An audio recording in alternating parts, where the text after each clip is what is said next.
ശ്രീ മധുപാൽ എങ്ങനെയാണ് അദ്ദേഹത്തിൻ്റെ വിയോഗം പറയുക എന്ന് എനിക്കറിയില്ല. കാരണം അത്രമാത്രം നമ്മളെ എല്ലാവരെയും വിഷമിപ്പിക്കുന്നതാണ്, സങ്കടപ്പെടുത്തുന്നതാണ്.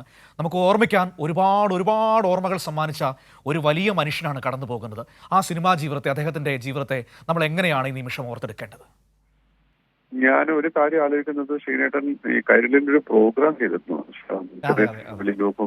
എടുക്കണം. പിന്നെ അതിനകത്ത് അദ്ദേഹം പറഞ്ഞിട്ടുള്ള ഒരുപാട് കാര്യങ്ങൾ സത്യത്തിൽ ഇന്നത്തെ ഇപ്പോഴത്തെ മലയാള സിനിമയ്ക്ക് പോലും വളരെ ദർശനത്തോടുകൂടി അന്ന് പറഞ്ഞു വെച്ചിട്ടുള്ള കുറെ കാര്യങ്ങളുണ്ടെന്ന് എനിക്ക് തോന്നിയിട്ടുള്ളതാണ്. കാരണം ഈ ഒരു കാര്യം, പുള്ളിയുടെ കണ്ണും കാഴ്ചയും ശരിക്കും പറഞ്ഞു കഴിഞ്ഞാൽ ലോകത്തിന്റെ മുമ്പിലേക്ക് ഒരു ദാർശനികന്റെ സ്വഭാവത്തിൽ തന്നെ പറഞ്ഞു വന്നിട്ടുള്ളതാണെന്ന് പറയേണ്ടി വരും. ഞാനത് എന്തുകൊണ്ട് പറയുന്നത് വെച്ചാൽ, ആ മനുഷ്യനോടൊപ്പം പല സമയങ്ങളിലായിട്ട് നമുക്ക് സഞ്ചരിക്കാനും ഒപ്പം ഇരിക്കാനും ദിവസങ്ങളോളം ഒപ്പം ഇരിക്കാനുള്ള ഭാഗ്യം അർത്ഥത്തിൽ എനിക്ക് ഉണ്ടായിട്ടുണ്ടെന്നാണ്.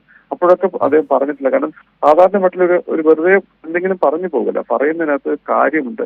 ആ പറയുന്ന കാര്യം വളരെ വസ്തുനിഷ്ഠമായിട്ട് നാളേക്ക് കൂടി ഉപകരിക്കാൻ പാകത്തിലുള്ളതാണെന്ന് ഓർമ്മിപ്പിച്ചിട്ടുള്ള ഒരു എഴുത്തുകാരനും ചലച്ചിത്രകാരനുമാണ്. ഒരു സമ്പൂർണ്ണ ചലച്ചിത്രകാരനാണ് ശരിക്കും ശ്രീനേട്ടൻ. കാരണം 2 സിനിമകൾ ഇങ്ങനെ ഈ വടക്കുനോക്കി യന്ത്രം ചെയ്യുന്ന സമയത്ത് അദ്ദേഹത്തോടൊപ്പം കുറെ ദിവസങ്ങളോളം എനിക്ക് ഉണ്ടാകാൻ കഴിഞ്ഞിട്ടുണ്ട്. അപ്പൊ അപ്പോഴൊക്കെ പറയുന്ന കാര്യങ്ങൾ, അത് ചിന്താവിഷ്കാര ശാമല ചെയ്ത് കഴിഞ്ഞിട്ട് പിന്നീട് പലപ്പോഴായിട്ട് പല സമയങ്ങളിലായിട്ട് ഒരുമിച്ച് ഇരിക്കേണ്ടി വന്നപ്പോഴൊക്കെ, പാസഞ്ചർ കഴിഞ്ഞിട്ട് നമ്മളൊരു പ്രോജക്റ്റിനെ കുറിച്ച് എൻ്റെ അടുത്ത് പിള്ള സാറും പാസഞ്ചറിന്റെ പ്രൊഡ്യൂസേഴ്സ് വന്ന സമയത്തും ഒക്കെ ഞാൻ അദ്ദേഹത്തോടൊപ്പം ഇരുന്നിട്ടുണ്ട്. അപ്പൊ ആ ഇരിപ്പിലൊക്കെ എനിക്ക് തിരിച്ചറിഞ്ഞൊരു കാര്യം, ഒരു ചലച്ചിത്രകാരൻ എന്തായിരിക്കണം, എങ്ങനെയായിരിക്കണം, ചെയ്യാൻ താല്പര്യമുള്ളത് മാത്രം ചെയ്തിട്ടുള്ള, അതിനുവേണ്ടി മാത്രം സമയം ചെലവഴിച്ചിട്ടില്ല, അതല്ലാത്ത വേറെ ഒന്നിനെ കുറിച്ചും ആലോചിച്ചിട്ടില്ലാത്ത ഒരു ചലച്ചിത്രകാരൻ ശ്രീനേട്ടനിൽ ഉണ്ട് എന്നുള്ളതാണ്. കാരണം ഒന്ന് ശ്രീ മധുപാൽ ഒരു കാര്യം പറഞ്ഞോളൂ. ഇപ്പോൾ താങ്കൾ അത് പറഞ്ഞോളൂ, ചെയ്യാൻ താല്പര്യമുള്ള കാര്യങ്ങൾ മാത്രം ചെയ്യുന്നു. ഇപ്പോൾ താങ്കൾ പറഞ്ഞില്ലേ ആ വാചകം, അപ്പോൾ എനിക്ക് ഓർമ്മ വന്നത്,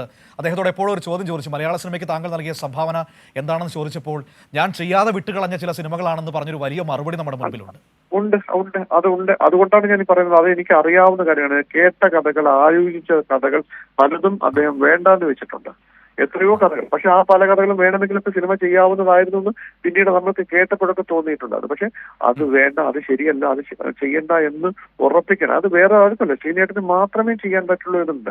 ചില കഥകൾ നമ്മൾ എടുത്തിട്ട് നമുക്ക് ആ കഥ കിട്ടിയല്ലോ, അത് നമുക്ക് വേറെ ആളെ കൊണ്ട് ചെയ്യിപ്പിക്കാം എന്നാലോചിച്ചാൽ ചിലപ്പോൾ നടക്കുമായിരിക്കും, ചിലരുടെയൊക്കെ കഥകൾ നടക്കുമായിരിക്കും. പക്ഷെ ശ്രീനിവാസൻ എന്ന് പറയുന്ന കഥാകൃത്ത്, ശ്രീനിവാസൻ എന്ന് പറയുന്ന ചലച്ചിത്രകാരൻ, അദ്ദേഹം ആലോചിച്ചിട്ടുള്ള ഒരു കഥ വേറൊരാൾക്ക് ഒരിക്കലും ചെയ്യാൻ പറ്റില്ല എന്നുള്ളത് പൂർണ്ണ ബോധ്യം അദ്ദേഹത്തിനുണ്ട്, അദ്ദേഹത്തെ അറിയാവുന്ന ചലച്ചിത്രകാരന്മാർക്ക് ഉണ്ട് എന്നുള്ളതാണ് യാഥാർത്ഥ്യം. ഞാനത് കണ്ടിട്ടുള്ളതുകൊണ്ടാണ്. കാരണം അത് അദ്ദേഹം പറഞ്ഞിട്ടുണ്ട്. ചില സിനിമകളൊക്കെ വേണ്ട എന്ന് പറയും, ചിലത് അങ്ങനെ ചെയ്തു പോയിട്ട് ഒളിഞ്ഞു പോയ കഥകളും അദ്ദേഹം പറഞ്ഞിട്ടുണ്ട് എന്നുള്ളതാണ്. കാരണം ഞാൻ ആലോചിച്ചായിരുന്നു അന്ന് വേണ്ട എന്നുണ്ട്, പക്ഷേ അത് അതിഭീകരമായ നിർബന്ധം കാരണം എനിക്കത് വീണ്ടും ചെയ്യേണ്ടി വന്നു, ചെയ്തത് ശരിയായില്ല എന്ന് എനിക്ക് തന്നെ ബോധ്യമുണ്ട് എന്ന് പറഞ്ഞിട്ടുള്ള സിനിമകളും അദ്ദേഹത്തിന് ഉണ്ടായിട്ടുണ്ട്. പക്ഷെ ഒരു കാര്യം ഉറപ്പുള്ളത്, ഏറ്റവും താഴേക്കല്ല മണ്ണിൽ ചവിട്ടി നടക്കുന്ന ആളുകളെ കണ്ടുകൊണ്ട്, അവരുടെ ജീവിതം കണ്ടുകൊണ്ട്, അവരുടെ അവസ്ഥകൾ മനസ്സിലാക്കിക്കൊണ്ട് എഴുതിയിട്ടുള്ള ചലച്ചിത്രങ്ങളെല്ലാം തന്നെ, അദ്ദേഹം ചെയ്തിട്ടുള്ള എല്ലാ എഴുത്തും എല്ലാ സിനിമകളും നിലനിൽക്കുന്ന സിനിമകൾ തന്നെയാണ് എന്നുള്ളതാണ് സത്യം. അത് ശ്രീനേട്ടന് മാത്രം കഴിയുന്ന ഒരു കഴിവ് തന്നെയാണ്. എന്തുകൊണ്ടായിരിക്കാം അദ്ദേഹം നമ്മുടെ മനസ്സിൽ ഇത്രയധികം ഇങ്ങനെ ഇടം പിടിച്ചു നിൽക്കുന്നത്? ഈ ഗൗരവതരമായ പ്രശ്നങ്ങളെ പോലും ഒരു ചെറിയ നർമ്മം കലർത്തി പറഞ്ഞ് മനുഷ്യരിലേക്ക് ഏറ്റവും എളുപ്പത്തിൽ അത് മനസ്സിലാക്കി കൊടുക്കാൻ പറ്റിയതുകൊണ്ടാണോ? ഞാനതിനകത്ത് ഒറ്റക്കാര്യം, ചാർലി ചാപ്ലിന്റെ കഥ പോലെയാണ്. കാരണം ഞാൻ മഴയത്ത് നനഞ്ഞു നിൽക്കുമ്പോൾ എന്റെ കണ്ണീരാരും കാണില്ല എന്ന് പറഞ്ഞിട്ടുള്ള അതേ അവസ്ഥ തന്നെയാണ് ശ്രീനേട്ടന്റെ എഴുത്തിനകത്തുള്ളത്. കാരണം ഉള്ളിൽ വിങ്ങലും വേദന അനുഭവിക്കുമ്പോൾ പോലും ചിരിച്ചുകൊണ്ട് മനുഷ്യരെ കാണാൻ പറ്റുക എന്നുള്ളത് തന്നെയായിരുന്നു. ഞാൻ അതിനകത്ത് ഏറ്റവും രസകരമായ ഒരു എലമെന്റ് എൻ്റെ അടുത്ത് മുമ്പ് ശ്രീനേട്ടന്റെ ജീവിതത്തിൽ തന്നെ പറഞ്ഞിട്ടൊരു വലിയൊരു കാര്യമുള്ളത്, ശ്രീനേട്ടൻ ഒരിക്കൽ വളരെ ചെറുപ്പത്തിൽ ഒരു കൈനോട്ടക്കാരൻ അദ്ദേഹത്തിന്റെ കൈ നോക്കിയ ഒരു കഥ പറഞ്ഞിട്ടുണ്ടായിരുന്നു. ആ കൈനോട്ടക്കാരനും പറഞ്ഞിട്ടുള്ള കഥകളിൽ രാജാവിന്റെ അടുത്തുനിന്ന് പട്ടും വിളയും വാങ്ങിക്കുമെന്ന് പറയുന്ന തരത്തിലേക്കുള്ള ഒരു കൈനോട്ടത്തിന്റെ ഒരു പറഞ്ഞിട്ടുണ്ട്. അപ്പൊ പുള്ളി അന്ന് അതിന് വളരെ ഇതായിട്ട് പറഞ്ഞു, പിന്നെ ഞാനല്ലേ എന്ന് ചോദിച്ച ആ ഒരു മനുഷ്യൻ പിന്നീട് ആകാശങ്ങളിലേക്ക് എത്തിപ്പോകുന്ന, അത്രയും ഉയരങ്ങളിലേക്ക് എത്തിപ്പോകുന്ന ഒരു അവസ്ഥ ഉണ്ടാകുന്നുണ്ട്. ഇത് അതിനെ തമാശ മട്ടിലാണ് പുള്ളിയെ കണ്ടിട്ടുള്ളത്. അപ്പം ഇതൊക്കെ നമ്മൾ പറയും, നമ്മളിതിന്റെ യാഥാർത്ഥ്യം എന്താണ്, റിയാലിറ്റി എന്താണെന്നുള്ളത്. കാരണം ഒരു കാര്യം ഉറപ്പുള്ളത്, ഏറ്റവും സാധാരണ മനുഷ്യന്റെ ജീവിതത്തെ മനസ്സിലാക്കിക്കൊണ്ട് തന്നെ കഥ പറഞ്ഞിട്ടുള്ള ഒരു എഴുത്തുകാരനും കൂടിയാണ് ശ്രീനേട്ടൻ. അതുകൊണ്ട് തന്നെയാണ് അതിനകത്ത് മുഴുവൻ ഈ വളരെ ഒരു എന്ന് പറയുന്നത്, കാരണം സങ്കടം ഉണ്ടെങ്കിൽ പോലും അതിനകത്തൊരു ചിരി ഉണ്ടായാൽ അത് ആളുകളുടെ മനസ്സിൽ നിൽക്കും. വേദനിക്കുമ്പോഴും ചിരിക്കാൻ പറ്റുന്ന ഒരു അവസ്ഥ ഉണ്ടല്ലോ, അത് മനുഷ്യന്റെ മനസ്സിനെ കൊള്ളും എന്നുള്ളത് തന്നെയാണ് സത്യം. ഇപ്പോൾ താങ്കൾ പറഞ്ഞതുപോലെ ആ വേദനയുടെ കനൽ ഉള്ളിൽ അങ്ങനെ നീറുന്നത് കൊണ്ടാണോ ഇത്രയും നമ്മളോട് ചിരിപ്പിച്ച അതേ കഥാകാരൻ തന്നെ മഴയത്തും മുൻപേ പോലെ അതീവ സീരിയസ് ആയ ഒരു സിനിമ നമ്മളോട് പറഞ്ഞത്? ബാർബർ ബാലനെ പോലെ അതീവ സങ്കടം അനുഭവിക്കുന്ന ഒരാളുടെ ജീവിതാവസ്ഥ നമുക്ക് അഭിനയിച്ച് കാണിച്ചു തന്നത് ആ കനൽ ഉള്ളിൽ കിടക്കുന്നത് കൊണ്ടാണോ?